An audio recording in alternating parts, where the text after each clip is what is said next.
স্বরাষ্ট্র উপদেষ্টা অবসরপ্রাপ্ত লেফটেন্যান্ট জেনারেল জাহাঙ্গীর আলম চৌধুরী বলেছেন, আইন শৃঙ্খলা পরিস্থিতির কাঙ্ক্ষিত উন্নতি না হলেও আগের চেয়ে উন্নত হয়েছে। সচিবালয়ে আইন শৃঙ্খলা বিষয়ক বৈঠক শেষে সাংবাদিকদের জানান, সব পরিস্থিতি নিয়েই আলোচনা হয়েছে। বেশি জোর দেওয়া হয়েছে মাদকের ব্যাপারে।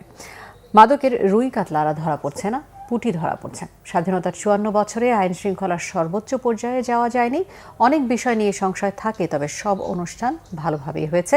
সামনেও পরিস্থিতি অবনতি হবে না। এই বাহিনী দিয়ে ভালোভাবে নির্বাচন হবে বলে আশা করেন স্বরাষ্ট্র উপদেষ্টা জাহাঙ্গীর আলম চৌধুরী।